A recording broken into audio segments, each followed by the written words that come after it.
Charlie drove straight to Shangri-La, and Isaac's subordinates had already pushed a trolley and waited at the gate. Seeing Charlie's arrival, he hurriedly pushed the car forward and said respectfully, "Master Wade, Mr. Isaac asked me to prepare some fireworks for you. Would you like me to help you get in the car?" Charlie nodded, opened the trunk, and said, "Thanks for your hard work." The other party hurriedly waved his hand and said, "Master, you are polite, this is what I should do." After that, he put several large boxes of fireworks into the trunk of the BMW car. Charlie said thank you, then drove back and at the same time called Claire to ask her and her father-in-law to prepare, and then get in the car directly to find a place where they can set off fireworks and firecrackers to find the New Year atmosphere. Claire was very happy, put on thick down jackets with her parents, and waited outside the gate of Thompson early. As soon as Charlie's car arrived, the family of 3 got in. Claire asked Charlie, "Husband, where are we going to set off firecrackers?" Charlie smiled and said, "As long as you are not within the city limits, you can think about where to go." Jacob suggested at this time, "Or go to the riverside. The riverside scenery is good. After the fireworks rise, the reflection on the river surface can be reflected, and it will be more artistic." Claire smiled and said, "Dad, this is a good idea." "Then go to the riverside," Jacob hurriedly said. "I know there is a nice place with a large river embankment." Charlie listened to his wife and father-in-law talking about the riverside, and suddenly thought of Warnya from the Song family. Before, Warnya was passing by the Yangtze River when sending him home, and she suggested that he should accompany him on a stroll along the river. Without thinking about it, he readily agreed. What he didn't expect was that after walking on the riverside and returning, Warnya sent him to the gate of Thompson Villa, and then kssed him in the car. That scene still stays deep in Charlie's memory. Sometimes when he thinks about it, he feels a little different kind of warmth. Charlie, while thinking wildly, drove the car all the way to the Yangtze River under the command of Jacob.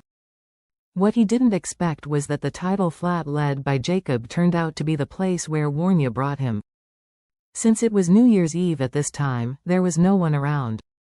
After Charlie parked the car, carrying a few boxes of fireworks with Jacob, they came under the river embankment. On a concrete-poured river embankment, Charlie placed the fireworks at certain intervals. On the other side, Jacob could not restrain his impulse and set off 2 firecrackers. The festive sound of firecrackers echoed along the river, and people immediately felt the feeling of the new year.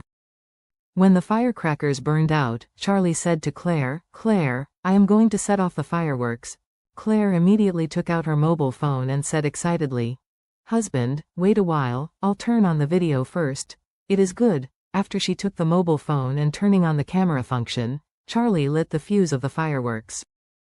Colorful fireworks rose into the sky and exploded on the surface of the river. The wide river surface reflected the wonderful colors of the fireworks bursting in the sky. Claire was already dancing with joy on the side. After one group of fireworks burned out, Charlie immediately ignited the second group, followed by the third and fourth groups. Until all the fireworks were burned out, Claire's cheeks flushed with excitement.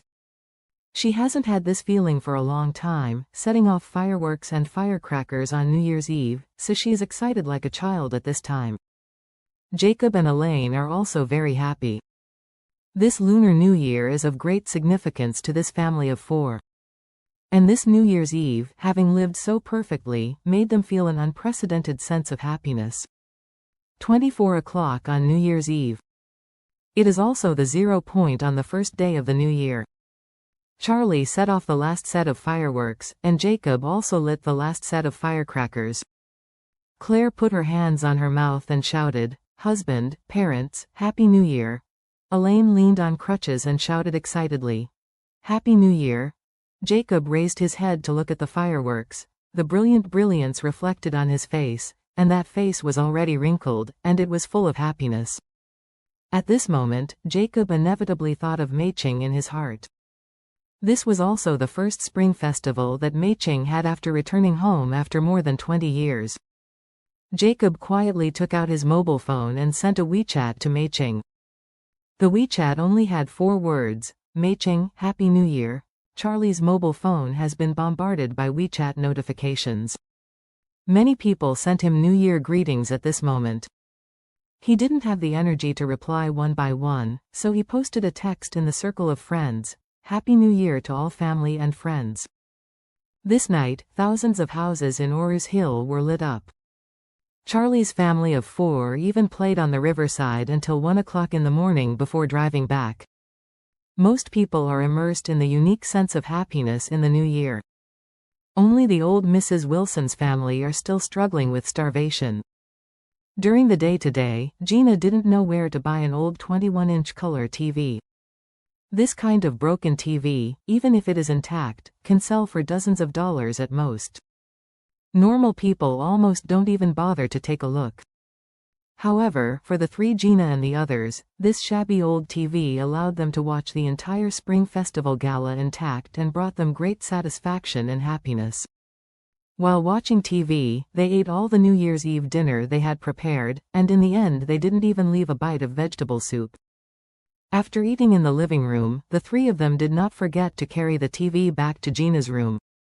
In order to prevent Mrs. Wilson's family from taking any advantage of them, Mrs. Wilson and Wendy had been thinking about the little rice in the incense burner, so they had been hungry and boiled until a little bit more before finally putting Gina and the others to sleep. After making sure that Gina and the others were sleeping, they began to prepare porridge. The rice in the incense burner did not look very good because it had a lot of incense ash, but the old lady and Wendy, who were so hungry that their chests stuck to their backs, could no longer take care of them. They didn't say a word. They brought the incense burner into the kitchen very neatly, then poured out the rice and washed it clean, and immediately afterwards they used the rice to cook the porridge. The rice in the incense burner is almost over a gin, and it's all boiled into a big pot of porridge. Mrs. Wilson and Wendy each drank a bowl when the rice porridge was just cooked. Later, feeling that it was not enough to relieve hunger, so they drank another bowl. Feeling that the taste was a bit weak, the 2 secretly put the salt and soy sauce bought by Gina and the others into the rice porridge and stirred and drank. Gina tried every means to leave no obvious opportunity for Mrs. Wilson, but she did not expect Mrs. Wilson to think about the rice in her incense burner, as well as her own salt and soy sauce. Early the next morning, New Year's Day, Claire was a little bit tired because she went out to play around last night, and she still hadn't gotten up. Charlie has already woken up and made himself a cup of tea in the living room downstairs. In his spare time, he checked the circle of friends. In addition to the circle of friends wishing New Year, he also saw a circle of friends posted by Warnya. Leaving for Japan today, the cycle is estimated to be 1 week. During this period, please contact Mr. Honor for the relevant affairs of Orr's Hill.